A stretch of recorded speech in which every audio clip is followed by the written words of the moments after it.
and we're live. Welcome everyone to the Crystallize channel. Today I'm joined by Mr. Board, CEO of Crystallize, and we will be having an introduction on building and launching a custom web shop with Crystallize on Vercel, which is something that we have had a video in the past done, like showcasing the boilerplate that we have rolled out on NextJS, but we figured that we'd do something live, maybe go through some of the steps that it will help people develop, or some things that could be potentially having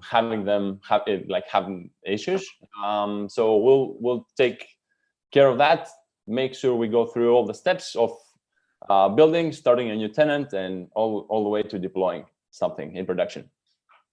We'll be trying to customize it. We'll be customizing, not trying to customize a boilerplate with some basic configuration, and hopefully we'll make it to publishing it live on Vercel.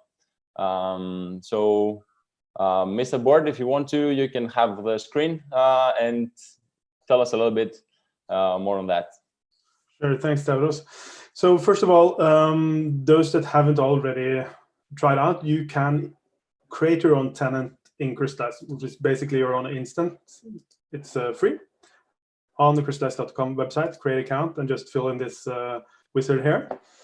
We have done that up front, and we will also be using, as Stavros mentioned, our Jamstack eCommerce boilerplate, which is an open source NextJS boilerplate for headless e-commerce, basically on top of Crystallize. So we will use that as a starting point. You find that on our learning section under open source and then React Next.js. There is instructions here on how to get started, and there are a couple of videos there already existing. So I think I'll just show how you get started with the boilerplate. I have already created the tenant, minicars, which is the demo tenant we will use today. And cars. Yeah, and it's different than the other we do is we have used the furniture shop, which is pre-populated with content. I guess that's the biggest difference. Here we have an empty catalog, no products, nothing. So we'll start from scratch. And basically to get started with the boilerplate. Now, assuming that you have, Node and stuff installed already, you can run the npx command and basically cloning the boilerplate locally. And we also here have a wizard where, in this case, I'm calling my project for minicars just to match the tenant we have created in Crystallize.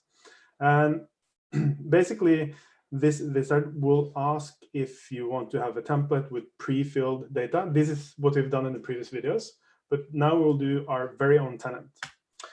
And we'll just have to move this video of you, Stavros, and I will just enter mini cars, which is the name of the tenant in Crystallize. And I can choose a boilerplate. I will, in this case, use the NextJS React boilerplate. It will ask if you want to set up multiple languages. I do not. We have another video on multilingual. So we did it with me and Håkon on multilingual. So you guys, if you want to, you can go ahead and check that out as well.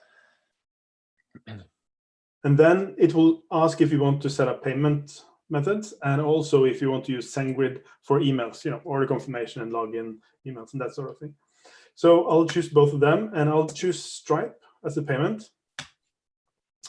And then it will ask if you would like to configure tokens. So there are a couple of API tokens you have to have.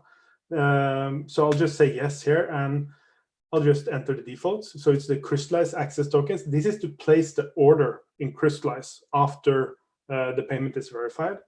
Stripe keys. This is the keys you get from your Stripe API for doing, in this case, we will use test keys for doing payments.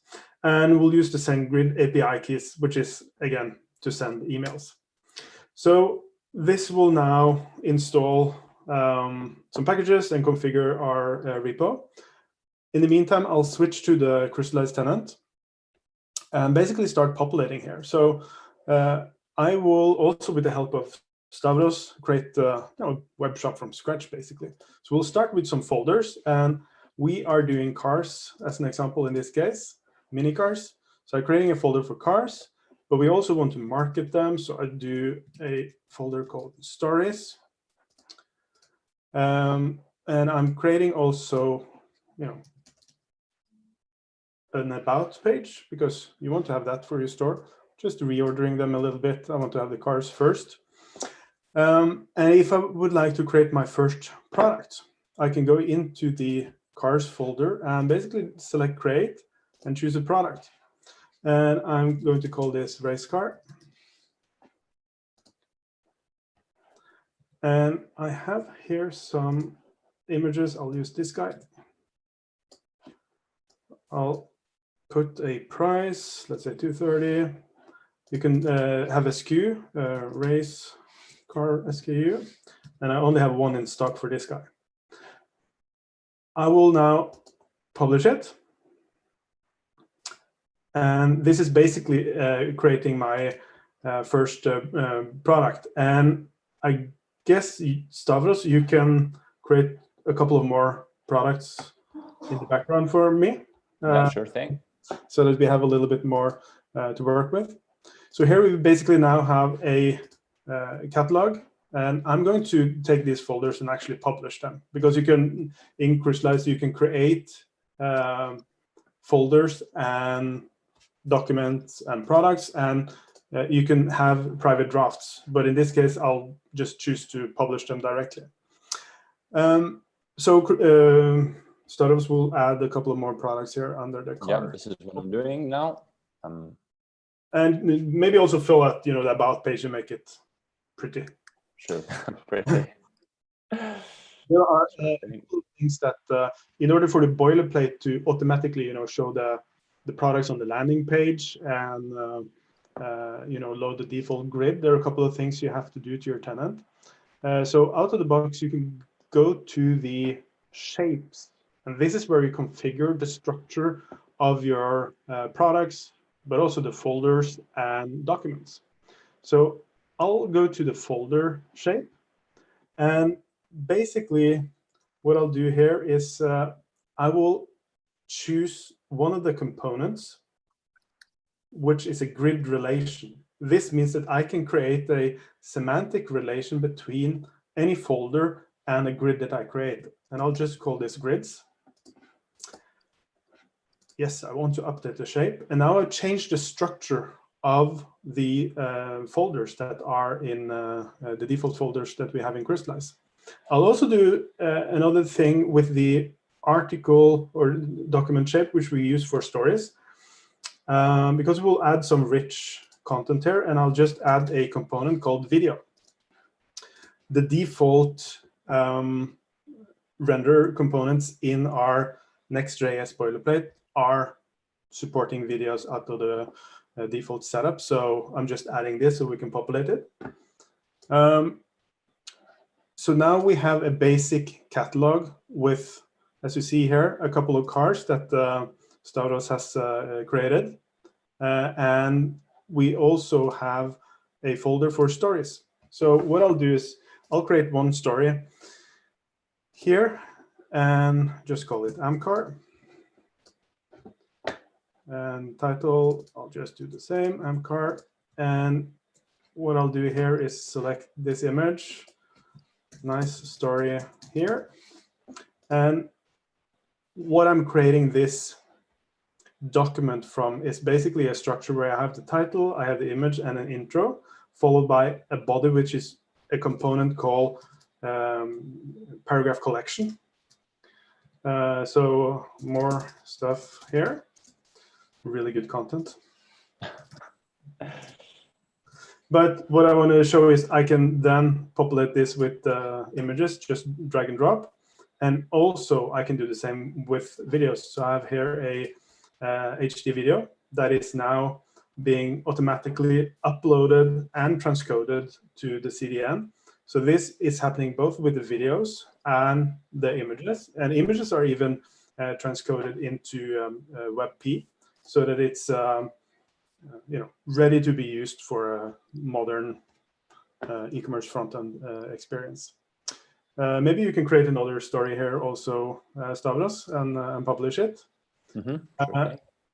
So this is kind of the base setup we have now with our race car. We have the muscle car. Stavros didn't publish, he just created, so I can publish it. That's nice. Yep. We have the 250 Ferrari, and we have the Fiat 500. So what I can do now is create what we call a grid selection. So this is an organizer, fancy products, where we will be able to basically define a matrix-based structure of products and content. So what I'm doing here is I'm just creating a fancy grid. And like this, I have here a main section. I have 3 products in a row, and then I want to have a full width, and I would like to have another full width. Okay, so this is my structure for my grid. I can publish this, but what I would like also to do is, of course, to populate the grid. So what I'll do is I'll take my race car like this, and I will take the Fiat. I want to have the muscle car, maybe. And there's a 250 Ferrari here also. These are toy cars. And what's fancy with Crystallize here is that you can combine here, products, but also rich marketing content. So I can have a collection of Volkswagen mini cars, which I see that the V should be in front of the W, but that's what we do when we do it live. So we can change that. And basically, this is a collection of products. And in this case, I want to use this for my front page in my web shop. So the way that the boilerplate in Crystallize works, it's default configured to look for a folder, which is basically named _web-front page. This is just a setup that was done with our NextJS boilerplate. And here I can fill in some content, or I can also just search for a grid. Right now I only have one, so fancy products. I'm creating the relation to the grid, and this is what's being used on the front page of the web shop, because I know there's a rule there that basically checks for _web-front page, which of course you can customize whenever you want. But it means editorially I can swap out the grid. If you have a Black Friday selection of products, or you want to have a weekend sale or something like that, you can just switch out the grid, and you can create as many grids as you want, and you're free to define the structure of the grid. And of course it's up to the front end how to render it, since we're in a headless environment.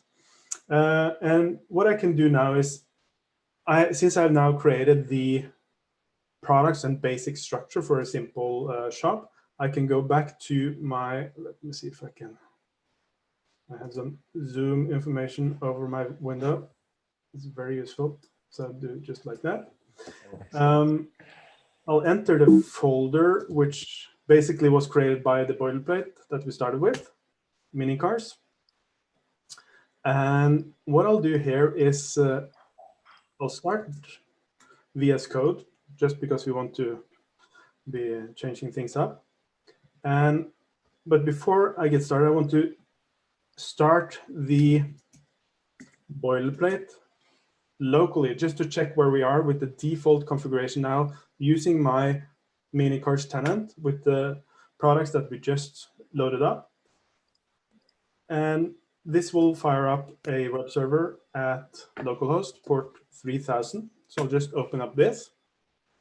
And basically what's happening now is this is a local instance of a Jamstack eCommerce. So it will basically, on the first load, it will pre-generate all of the pages for products and for landing pages and stories. And then it will switch to a hot reload scenario, and basically automatically pre-generate whenever a code change is detected. So the first load is a bit slow. That's what I'm saying. So here we have our furniture logo, which is what we have out of the box in the boilerplate. We will look into if we can change that later. And then we have our race car. We have our 3 products in the grid. We have our story about, Volkswagen, as it says there, in the reverse spelling. Funny. And this is just a story where we have some content, some images, and we have, I think, our last story on the front page, which is basically a video of a toy car, in essence.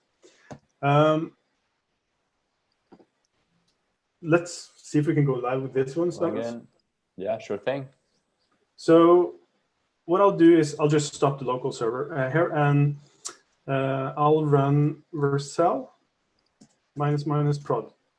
Yep. So Vercel is a hosting service that is tailor-made for NextJS, also other environments, but it's really, really good for NextJS if you're running it in a Jamstack scenario. So I'll just choose here to use my Crystallize account, which I already have created on Vercel. They found the project because I did a test run. I did. And it's basically linking up to existing project that I have on Vercel, but I'll go in and show you what I've done there. It's basically 2 things. I've assigned a domain and some environment variables. If you remember, during the wizard, we didn't actually enter the secret tokens, API keys, and such. Yep. And this is what we have basically set up here in Vercel. So I have my Crystallize account, and I have the minicars project. And if you go to settings and environment variables, you're able to add project-specific environment variables, both for production, preview, and development. So it's super useful if you're doing continuous integration and you want to deploy something. You can have, for development, you can have test keys for, Stripe and that sort of thing. And for production, you want to have the hotkeys that actually, gives you user production. Yep. What I also did is I added the domain minicars.jamstack.shop because that's the domain I wanted to use.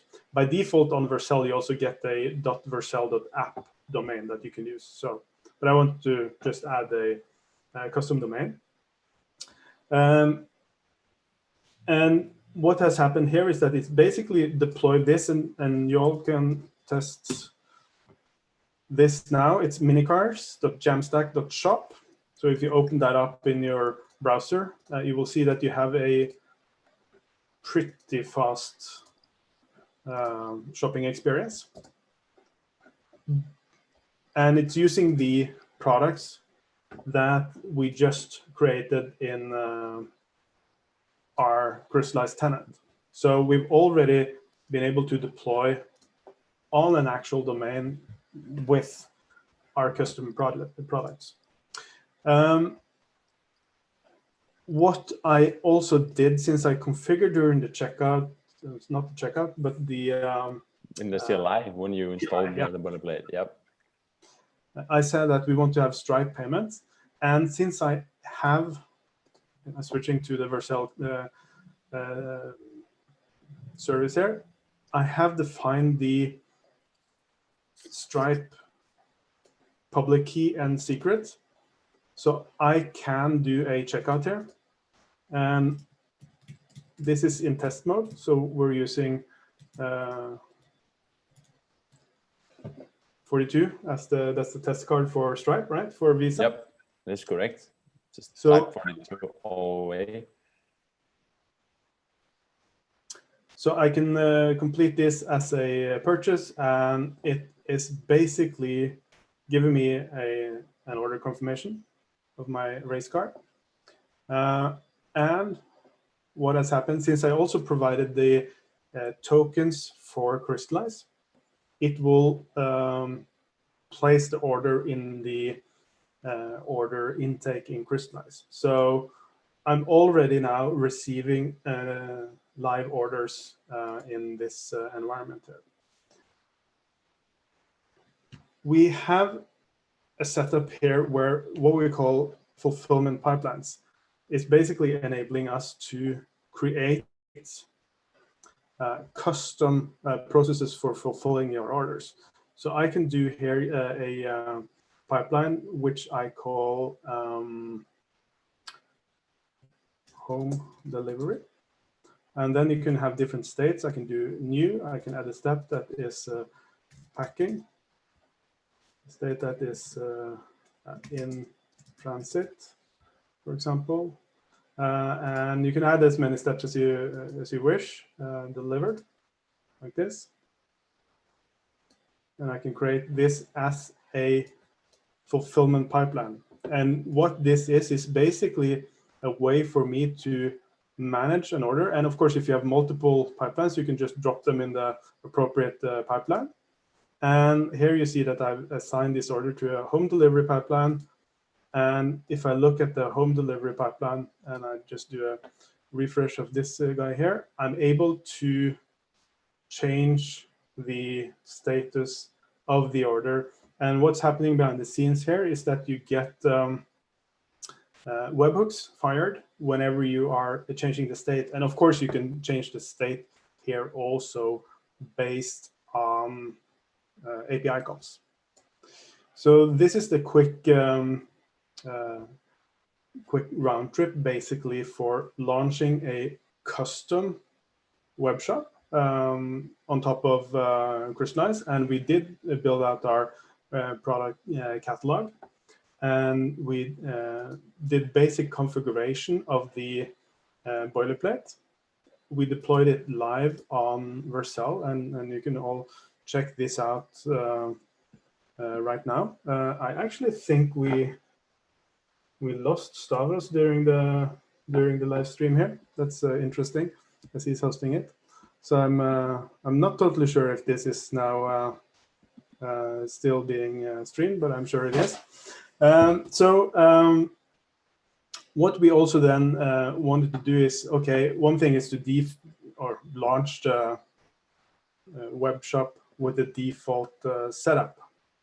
And let's do, just a simple modification here. So if I, let's say I'm launching this, but I can't have the furniture logo. That's kind of the minimum setup that we can do. So what I'll do is I'll just open VS Code. And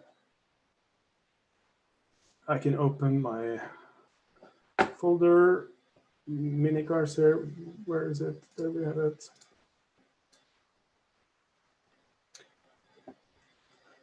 And basically, this is the repository that you get from our NextJS boilerplate.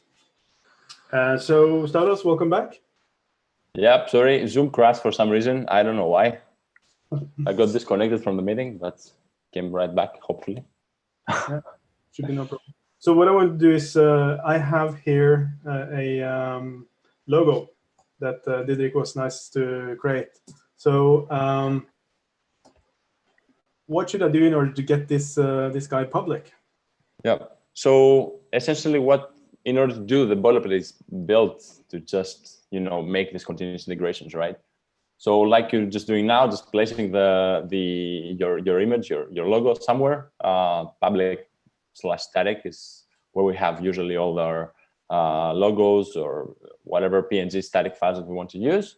And essentially, we just need, since it's a component-based application, we just need to go and update these components that we want to be changing. So the boilerplate has two main components where the logo is visible.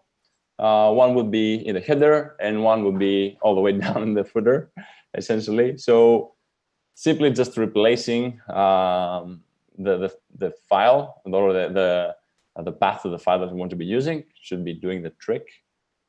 So I'll just do like this. Yep, this should be fine. This is live coding. Does it count? Yep, yeah, you get the pass. Yeah. So we will do this customization in 2 steps because there's so many configurational steps that we have done now. So we will do a follow-up together with Håkon, which is head of engineering, and Didrik, head of design, where we will take it, actually do some more live coding. But let's just leave it at this, that we have, okay, I have changed my logo, and I want to verify this before I do it live. So what I can do is do yarn dev here, and that again is firing up my local environment for this guy, and I'm just refreshing here. It doesn't hot reload because I quit the service in the meantime. So typically it will just hot reload and the logo will reappear. But here you have mini cars, and if you go all the way down, we managed to do that also. That's not too shabby. And this is like, okay, we did some changes here. And Staros has also filled in the about page, and that's good. There's also one configuration thing I would like to show in addition, which is if you want to receive your order confirmation, so which you typically want to, and we have both the order confirmation and also the login feature. So we have a logging capability in the Boilerplate, which is a magic link based login. So in order to do that, you just have to, of course, you have to configure a SendGrid or a SendGrid account, and you have to verify one email. So I've done that. And basically, if I go here to, I'll close the layout here, and where should I look? I am looking now at the lib API, I guess, and then I have here for emails, boom, boom, and order confirmation. And basically, the default in this, I'll just scroll to the bottom, is that you will have example at crystallize.com. I have created one for my email that is verified, which means that with the token on SendGrid, the email will be sent. If it is not verified, the sender, if the sender email is not verified, it will not send. So this here is for the order confirmation. And in addition, we have the login, which is basically under the lib, and it's under the, where is this guy? Let's see. Should be under /login. Yeah. So page component /login, I would guess. So it's basically the sorry, not the, it's the magic link that I want to get a hold of here, which is basically sending a verification via email, so that you don't have to have a password based login in order to do this. Yeah, and of course the important thing here is that, of course, like if someone is willing to use any other service, they can just go ahead and check or change a little bit the component, play around a little bit, use different service, and just use that, and basically it's there. I mean, they don't have to be changing in 100 places or something like that. Yeah. Since this is a component-based application.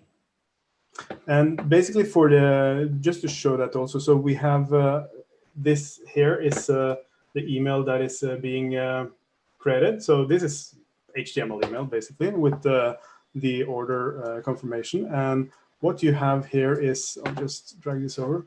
This is an example of the, it's a very basic order summary that you get based on my order, where I just get the race car that I just purchased. And this is a starting point for customizing basically this order. And the same goes, of course, to the order confirmation page and so on.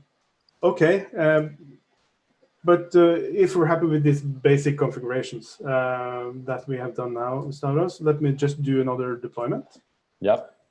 So, and it's pretty simple. It's Vercel --prod. You can also deploy it without --prod, and then you get a preview link, which is a real production environment, but it's a preview, and you can use this, for example, in your CI, or you can have an approval of a pull request, or if you want to really have it integrated. I'm just doing it live. Yep. And this process, it takes about 1 minute in this case to run. Because it's generating all the static pages. So that's what takes actually the time, I guess, building time. Yeah. But after it's built, it's worth waiting 1 minute. And of course, you can have, this is also, we just discussed with Håkon, so you can have two approaches here. Basically, you can disable the initial build of Jamstack pages, so that you could have, when the pages are requests, that you can build them and then have them served from the edge. But that means that you get this initial wait whenever you are hitting a cold page, basically. And that means typically if you're getting like crawled by Google, you will get hit whenever they're crawling, because then typically the pages would be cold. So with the Jamstack, they will all be hot and globally distributed and really, really fast. So if you go to minicars, jamstack.shop, you should be able to see our now tailor-made e-commerce. From here on, we just need to populate with more products, more content to drive a content strategy here. And of course, as you see, you can both combine, nice presentation of a product, selection of products. You can highlight stories, and also you can use HD videos in a combination, so that you can add videos both to product or in this case, a story where you have some cars, some images, and then also you can view the video of this guy. Yep. And in the last event, the last live YouTube event, we had been talking about lighthouse metrics, right? Yep. So I think it would be nice, because when someone deploys something it promises to be fast, then I guess it would be a good question to ask if it's actually performing and how this is shown. So even though this is like a example deployment on Vercel, it's still live, it's still using Crystallize. So it would be nice to see the performance of that in, say, lighthouse metrics. So yeah, sure. So we can do something like that, I guess. Let's try. So this is now, we're just benchmarking here the out-of-the-box boilerplate. It's not like focused for our specific needs, right? And of course, there are things that you can do to tune it, but it's typically okay. EU West, we got a little bit below 90, but it's scoring above 90. You want to be in the green for the core web vitals, and that's kind of the starting point you get with this Jamstack approach. That you have the web shop fast out of the box, and it's a starting point. It's a component-based setup with NextJS, and what we will do in the next stream, which we will schedule for next week together with Didrik and Håkon, is that we will look at this setup and say, okay, what if we want to add, a custom shape, which is a custom type of document or product structure to Crystallize, and if you want to go in and do some actual design modifications and add some rendering to some custom components to take it a little bit further. But what we have shown now is basically what you need in order to go live with. If you use the boilerplate, a Jamstack e-commerce on top of Crystallize, it will be fast out of the box. You can hook up Stripe payment or Klarna, Molly, or Vipps, or any of the others. And if you use SendGrid, you also get the emails for the confirmations and everything nicely working. So I guess this is what we wanted to show today, Stavros.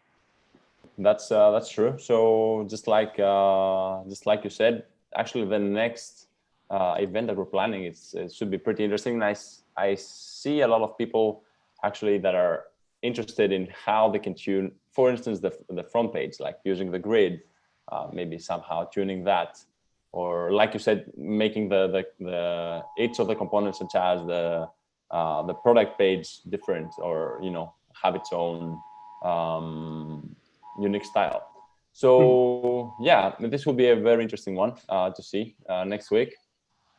So yeah, hopefully we'll see everyone there. Good. And you can follow this. You can create your own tenant on Crystallize. It's free. And you can download the boilerplate and follow the wizard. And you can create an account at Vercel, and then you can deploy your own web shop within. I mean, this took us 30 minutes. We were, talking. So it's really quick. We're speaking. Yeah. So yeah.